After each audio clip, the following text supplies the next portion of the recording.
mission like this one requires the best of the best.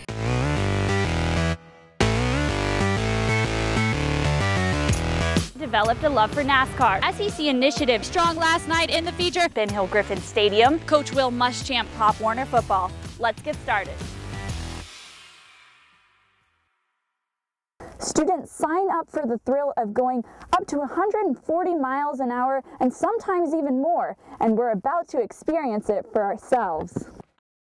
Everybody's decked out in their pink, but different shades, of course, for the different teams. What's usually a top 25 matchup between two very talented teams feels a little bit different this year. But when these two players came to Florida, they had no idea their experience on the field would lead them to a different kind of diamond.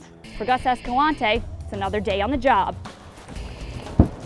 Our Robert Lopez is standing by for the last game before conference play begins. Rolo, what's going on out there? If you've ever been to Gainesville Gator Nationals, you've seen cars go over 300 miles per hour so fast that your insides shake. But what about what it feels like to be inside one of those cars? Here at Frank Hawley School of Drag Racing, that's exactly what he's aiming to teach his students. 26 years ago, two-time drag racing world champion Hawley founded his school at Gainesville Raceway as the first of its kind. About 3/4 of all the people that come to our school will end up driving a race car within about 6 months of leaving, but we have a lot of people that come for no other reason than just the excitement. 20-year-old Wisconsin native Erin Lurch is one student who hopes Hawley's is her ticket to the pros. Well, whoever you inquire with in a professional team, they'll tell you that all their drivers get sent to Frank Hawley's drag racing school. So the decision to come down here was really quite easy. Maybe that's because 3/4 of the pro drivers you'll see on the track this weekend trained at Hawley's at some point in their career. But the world-renowned program isn't just for the serious driver.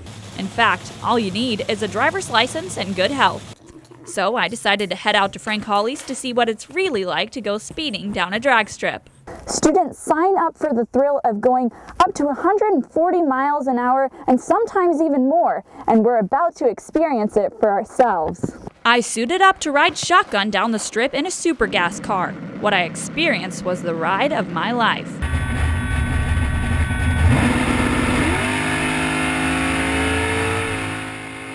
"9 seconds and 143 miles per hour later, I was ready to sign up for my own driving lesson. I think I left my stomach back at the start line. While my first time out was quite the adrenaline rush, Hawley is sure to teach his drivers there's more to it than the speed. It's those types of things I think I like sharing with people, kind of mind-body stuff. There's a lot of folks that can tell you how to steer and shift. I kind of enjoy the other aspect of it. You know, you learn how tough of a sport it really is and how trying it really is, and you know, it's a mental sport basically, and so you learn to get in that mindset. Whether you're a serious racer or just a thrill seeker like me, Frank Hawley seems to be the place to go. Even if they don't end up racing, to have that NHRA competition license on the wall of their office or something is kind of fun. Oh, wow. I think that'd be really fun. Look at that. Tori Petry, WUFT Sports. Not many people in Gainesville have done that today. Not at all. Ben Kennedy is an up-and-coming name in the NASCAR world, but for the members of the University of Florida Phi Delta Theta fraternity, he's a brother. He still wanted the, the college experience, I guess. He doesn't want to come through just being some sort of basically celebrity, but I mean, he kind of is. While Ben is working on his budding NASCAR career, he'll also be completing another feat, graduating college. You know, going to the University of Florida is so awesome. Having that experience, you know, living alone, being on your own, going to Gator football games, you can't ask for anything better than that. If there's anything Ben loves as much as being a Gator, it's racing. This year is his first full season in one of NASCAR's top 3 series. Green flag in the air, we're underway. And he kicked it off with a pole position in his very first race at Daytona. But it wasn't by chance that Kennedy developed a love for NASCAR. This man right here, Bill France Jr., known as the man who made NASCAR, is his grandfather. His mother, Lisa France Kennedy, is the CEO of International Speedway Corporation, a business that owns several tracks in the NASCAR series, including Daytona International Speedway. Mom always tells stories about me and Matchbox cars. I make these little races and everything. I've always had a passion for the sport. It's just so cool to be around this place. It's special to any driver. Any driver always dreams of running at Daytona, and something for me with my family and everything, it'll be even that much more special. Despite his deep roots in the sport, Ben likes to keep his racing career separate from his life as a college student.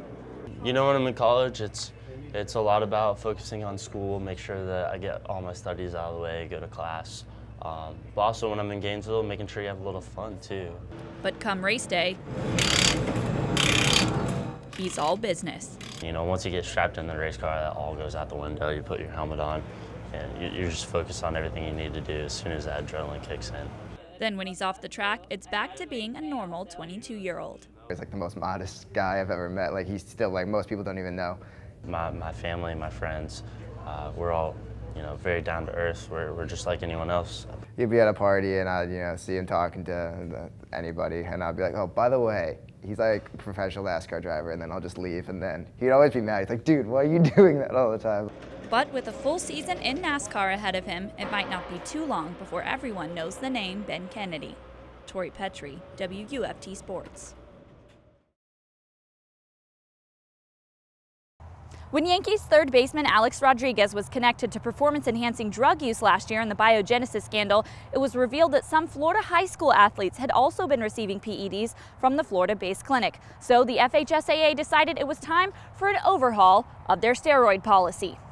The governing body changed the bylaw's wording, adding human growth hormone and Schedule III narcotics to the list of banned substances and providing some exemptions for medical conditions. We're trying to raise the level of awareness and educate is really the primary focus. Student athletes, coaches, parents, the public at large.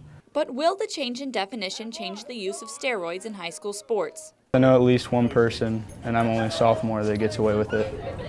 I know that he does it. He's told me that he does it, and he's never even been questioned on it.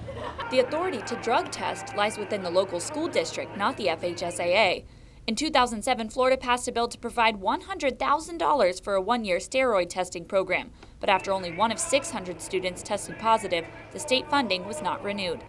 Thanks to budget cuts, now only 7 counties, shown in blue out of the 41 I spoke to, even had random street drug testing programs. Those cost about $30 per test compared to upwards of $150 a pop for steroid tests. None of them still test for steroids. There are so many budgetary issues in high school athletics. This is probably not at the top of them. Yet students say competitive recruiting heightens the temptation. There is added pressure because if you think about it, the best player on every single high school baseball team, that's who makes it to college. A lot of times it's the best player out of the whole county, and that's one person, so it is very, very hard to get to be that player. But some say it's not as big of an issue as the biogenesis situation makes it seem. I think that if we continually bring education programs to our coaches and we can deliver it to the students, I think that's what we have to work with. Without funding, the biggest deterrent to steroid use lies within the power of the coaches. You know, I tell them it's kind of cheap. You know, you feel a lot better when you work hard, and I feel very strongly about that. Now, there was a proposal to pass on the cost of drug testing a student under reasonable suspicion of steroid use onto the parent of that student, but the difficulty of defining reasonable suspicion kept that from moving forward. FHSAA officials say corporate sponsorship is really the only way counties can fund steroid testing in their schools. Reporting from the Florida High School Athletic Association for WUFT News, I'm Tori Petry.